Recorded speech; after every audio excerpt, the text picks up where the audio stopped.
Hello everyone, welcome to my new video, and today I will be talking about TLS. Just a brief description so you understand what I'm talking about at all.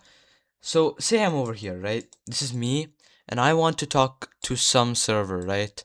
Let's just say I want to talk to Google. I'm making some sort of Google search.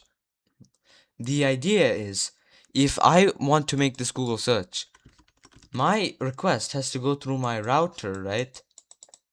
Which is the thing that gives you internet. It also has to go through a bunch of other nodes, right? From your internet service provider, whoever is giving you internet. And it will eventually then have to reach google.com. And only then can Google reply, right? With something. Now, here's the main question, right? If either your router or one of these nodes or something is hacked, or let's just say whoever owns the node is watching, right? They can easily see all of your Google searches, right? And you may not want that, right? But also, say your Google account password, that's also traveling through this, right? You may not want them to know your passwords either, right?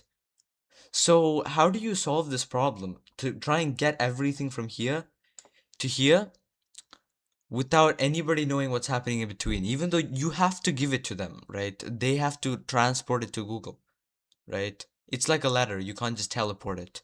But you have to find a way to make sure they cannot read that letter that you're transporting. Or in this case, it's called a packet. So, how is this done? Well, it's done with TLS, Transport Level Security, which basically ensures, well, it actually ensures two things, right? Firstly, that you are actually talking to Google and not some fake website pretending to be Google. Which is why that, in the browsers that you see that secured sign with the lock, right? That's basically telling you, oh, you're connected to the website you think, well, it should be locked, but you're connected to the website you're thinking of, right? That's what that lock means. Now, yeah, that's basically the whole idea behind TLS. It also, and this is the one I explained, it makes sure that you can transport stuff to the server you want, and the server can transport stuff to you. While both sides have no idea what's going on. All they know is you're talking to each other. That's all they know. So how is this done? Like, how do you get information from here to here without anybody knowing what that information is? Well, firstly, a first thought might be to do this in some secret language that only you and it knows, right? But how do you communicate to it how that secret language works? And so I'm just gonna briefly go over what encryption is, because that's the whole idea behind this entire thing, right? So a brief explanation of what encryption is. So, before any of that, I want to give a brief description of what encryption is. So, some of us might know when when we try and send a message through the air, as I said before, it is encrypted. Which what that means is if I have some message, say hello, I basically do a complicated mathematical process, right? That uses some sort of password, right? Say I don't know, like pass 123, and turns it into a garbled nonsense, right? And the idea is I cannot reverse this process from this nonsense over back to the message without the password. I then send this garbled message over, right? Instead of sending the hello. And the other side should also have this password, obviously. And with that, he can take this, right? And he can reverse that process using the password to get my original message, hello. And since nobody listening knows the password, um, well, you can't do anything, right? You just see a bunch of nonsense because you can't reverse it without the password. Now, the whole idea that I'm trying to bring here is TLS. The idea is, right? Maybe I've never talked to Google before, right? Maybe this is me and that's Google. Google is not the only server out there. I'm just using it for every example. Uh, so if I need to send an encrypted message over to Google, I need them to know a password and me to also know a password. But I cannot just send them the password. That ruins the whole point. Anyone just watching me can easily figure out, oh, that's the password. Now I can easily decrypt everything. So I need a way to send the password to them while the password, nobody being able to listen to the password. So I have to send the password encrypted, but then I have to encrypt it with the password. So it's causing this dilemma. How do you send this password to them? And you might think it's kind of impossible, but it's not. And this is where asymmetric encryption comes in. What I just explained right now is symmetric encryption. It's the one we usually think about. But now let's talk about asymmetric encryption. Now, in symmetric encryption, there is only one secret, right? You could probably just call it the secret key, I guess. It's just one secret. It's the password. However, in asymmetric encryption, you have two secrets. I mean, sorry, you still have one secret, but you have two keys. You have the secret key and the public key. Now, the idea behind this is the secret key, obviously, you want to keep secret, and the public key, you should just give out, right? Think of it like this. If I was here, right, and the server was here, I'm just going to call it a server for now. It can be anything. It could be Google, Microsoft servers, or I don't know, any website you visit has a server, right? Even non-websites. Maybe a game is hosting a server for you to play on. All of that is servers. So, you're over here. You know what? To use the professional term, it's usually called a client. I will be calling it a client for the rest of the time, right? That is basically you. So it's the client talking to the server. Say the server needs to send something to the client, encrypted, completely encrypted, right? So the server, they have a secret key in mind, right? They have a secret key stored back there. They tell no one, because with that secret key, you can decrypt messages. The idea is the client instead only gets a public key. This public key is sent over plain text. It's just sent normally. They just get the public key. The idea is they use a special encryption algorithm called asymmetric encryption, right?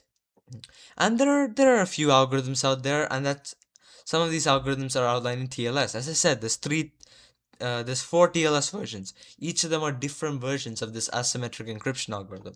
And what it does is, instead of having one password to encrypt and the same one to decrypt, if I have some sort of text hello, you can use the public key to encrypt this into some garbled nonsense. But you cannot use the public key to reverse that. It is a process that is just inherently that complex that you cannot like easily mathematically derive a way to reverse that process using only the public key. Instead, the easiest way to reverse this, and it's the only way that you should know to reverse it because of how complex the process is, we constantly try and make more complex processes. So once we send this encrypted garbage over the air, right? The easiest way to decrypt this is to have the secret key. Using the secret key, we can decrypt this. The secret key and public key are not the same, by the way. You cannot have the public key and be able to find the secret key. But if you have the secret key, you can find the public key. Right? They're linked in that kind of way. It's a specific of the algorithm that's being used, right? And I'll show you an algorithm that comes on later in this video, right? But yeah, this can be a bit confusing because it doesn't really make a lot of sense how the public key is used to encrypt and the secret key is used to decrypt. But this is the whole idea of how TLS works anyways. Like without this, TLS wouldn't work at all. It uses a secret and public key. Anyways, now that I've covered the basics of encryption, I'll go on to cover exactly what TLS does to do this. Now, one last thing that's very closely tied to encryption, and that's also a very important part of TLS, we're going to call it SSL, right?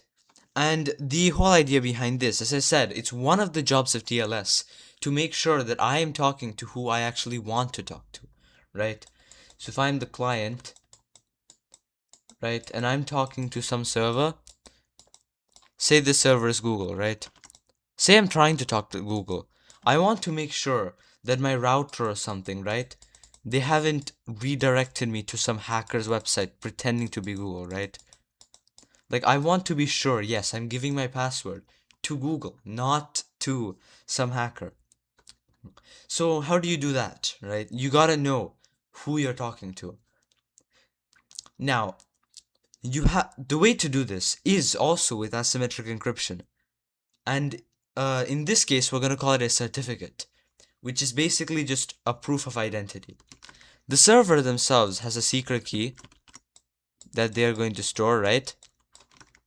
Is that secret key? And the client, and pretty much everybody, has their public key. Now, when the client wants to talk to the server, what the client is going to do, let's just say an actual connection first, right? It goes properly. When the client wants to talk to the server, the client is going to generate a completely random number, right? It's going to be some large random number, like 1, 2, something. So some large random number, and then they are going to encrypt this with the public key. So it's going to be encrypted with the public key and become complete nonsense. Then the client is going to ask the server, hey server, you have the secret key, right? You should be able to decrypt this. So tell me, what is the decrypted version?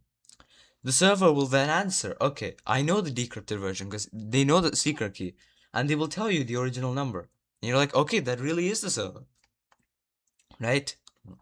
And usually they won't just send it over text. You will make a secret key and public key for them to send it, but either way, it proves the point. The point here is you send a random number, and it's like, oh, I know it because I have the secret key.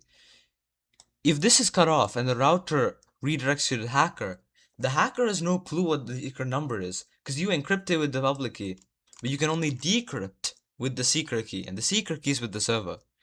Now, can the hacker somehow gain access to the secret key? Ideally not, but sometimes it happens. Sometimes servers get hacked and the secret key gets leaked.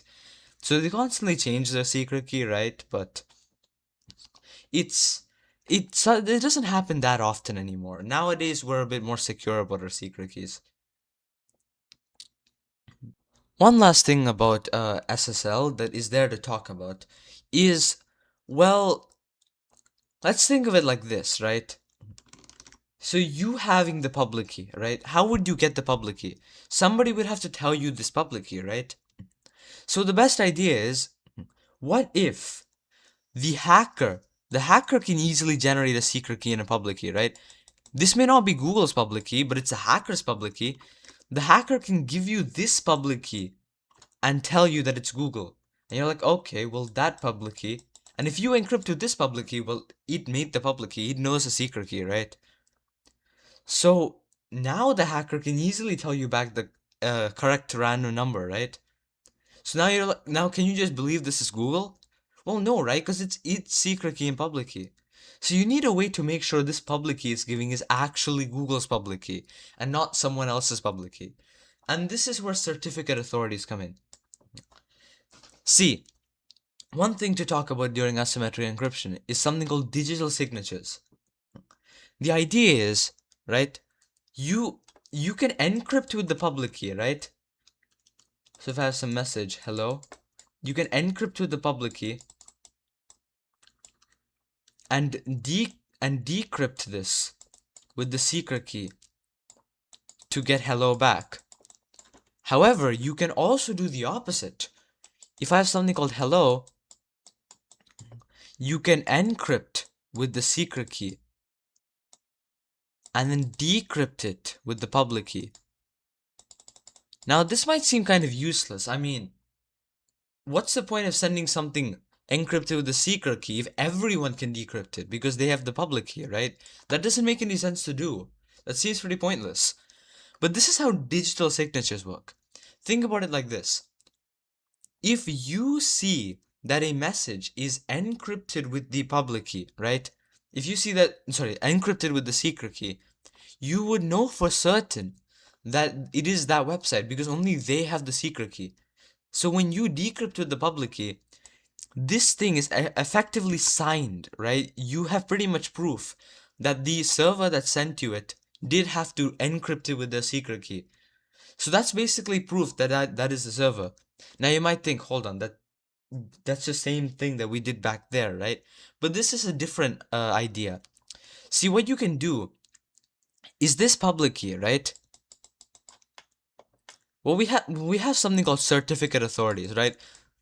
Certificate authorities are basically people we always trust. In fact, there are about 300 certificate authorities on your computer right now. This is what I said about Google's public key is already on your computer anyways, like their official public key, so you don't really have to worry about that. But if it's some other website that you have to worry about, most they will nobody will your computer will not accept a public key that is not signed by a certificate authority that's already on your computer.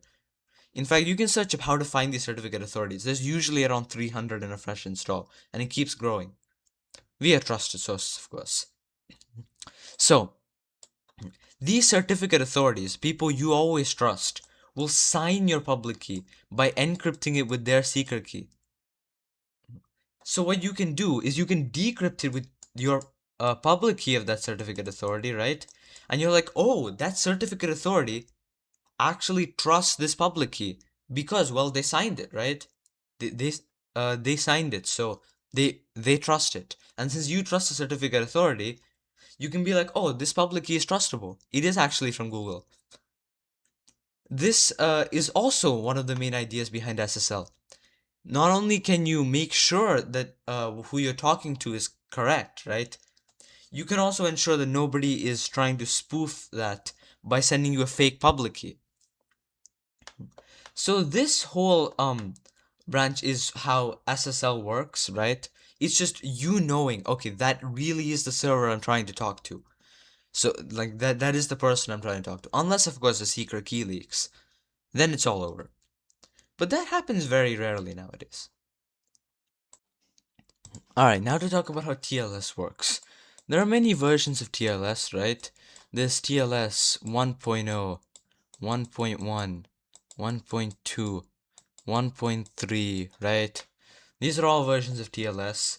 1.0 and 1.1 are considered depreciated because of specific attacks that can kind of tell you information about the people, right? 1.2 and 1.3 are still mostly used nowadays, right? We'd usually like to use 1.3, but 1.3 is where stuff starts to get really complicated. So I'm going to talk about 1.2, which is it's the one, it's still currently used and it's still currently valid in the majority of cases, right? So I'm going to be talking about 1.2 because it's usually the simplest to talk about. Now, TLS 1.2. So we start with the client, right? The client is in almost every transaction that you'll pretty much ever see. The client is the one talking to the server first, right? So you gotta know that. The server will send the client will send a just a random number, as I said before, right? And we call this the client hello. It generates this random number and sends it all the way to the server. It also sends something called cipher suits, right? Which is basically what kind of encryption algorithms does the client know. So server can pick the best one for it. Or well, see, think about it. Some encryption suites the client may know, but the server might not know, right? And the server might know, but the client may not know, right? So both the client and server have to agree on a specific encryption type, right? Otherwise, they might not know how to talk to each other. So these are both served together at the same time to the server, and the server responds with two things. Firstly, and this first part is called a handshake, by the way, because you're both just talking to each other. The server will respond with something called a server hello message. So it will choose the specific encryption type it wants to say, right? It will choose one specific cipher. And then it will send its own random number called the server random. So both of these get sent at the same time, and the client gets them both. It also, along with this, sends its certificate, right? Which is basically where it encrypts this client's random number with its secret key so that the client can know, oh, well, that is actually the real server, right? The client now knows, right, because of the thing we talked about SSL where it has this random number and it encrypts it. It now knows, oh, well, this really is the server, right? Now that the server Okay, now that the server has officially proved that it is indeed the server that the client wants to talk to, it will now do the key exchange. This was the handshake. They're just talking to each other. The key exchange is technically already started, but let's just go with that. The client generates something called the pre-master secret, or the PMS. The pre-master secret is also a random number, right? And it encrypts this secret, right, with the public key of the server. So using the public key of the server, which by the way was given when you asked for the certificate, it will now become a bunch of garbled nonsense. This is called the pre-master secret, right? And once it becomes this garbled nonsense, it sends it back to the server. And remember, this nonsense cannot be decrypted by anyone except for the server, who happens to have the secret key. The certificate is happen to have the public key that it sent, right? And the proof that that is the actual public key. So now that the pre-master secret has been sent, the server will now use the client random number, the server random number, remember, and the pre-master secret. So that's basically two random numbers from the client and one random number from the server. So just to make sure the client's randomness is not hacked and the server's randomness is not hacked, it combines all of these together to create a master secret, which is basically the secret that is used for pretty much every single operation that is going to be done after this, right? Of course, the client also knows both random numbers and the pre-master secret, so they can also make the master secret. However, it's important to know nobody else in the middle here watching knows the pre-master secret because it's encrypted with the public key and can only be decrypted with the secret key. So no attacker could possibly look at this and understand what's happening because all they know is these two random numbers. They don't know what the pre-master secret is, right? The pre-master secret is being carried over through an encrypted channel. So now that both sides know the pre-master secret, both random numbers, they can both independently recreate the master secret. And now that they have the master secret, they can use symmetric encryption finally to encrypt stuff. This is basically where you use the same password to encrypt and decrypt, which is also really fast. Use the master secret, turn it into nonsense, it gets sent, and this gets decrypted with the master secret because it knows the master secret too, and it gets decrypted. I remember via this process, only they know the master secret. Nobody watching knows the master secret because the final part of it was completely independent. They both figured it out themselves with stuff that they sent to each other, of course. And the pre-master secret being sent over the air, encrypted, asymmetrically encrypted, is the main part of how this all works. So now that's it. That is the entirety basically of how TLS works at a high level. It's basically is just a bunch of sending each other information till they can both make out the shared master secret, so they can both talk to each other completely encrypted. And now nobody knows what's going on because the only two people who know the master secret here is them two. Now you might be asking, okay, this is TLS 1.2. What about TLS 1.3? Why didn't I talk about that? Well, TLS 1.3 actually has something known as perfect forward secrecy, right? Which it basically ensures stuff like this random number and the certificate, stuff like that is also and all really well encrypted. So there's even more secrecy in how everything operates. That's why it's called perfect forward secrecy. And that requires a bunch of other handshakes. TLS 1.3 is also faster and it uses more secure algorithms. So yeah, knowing TLS 1.2 does basically give you a wide overview of how TLS 1.3 works anyways, right? This is basically how all TLSs work. They're mostly just sending enough information to make the master secret. That's how all TLS works anyways. So yeah, I hope you enjoyed this video about how TLS works. and I'll see you in the next one.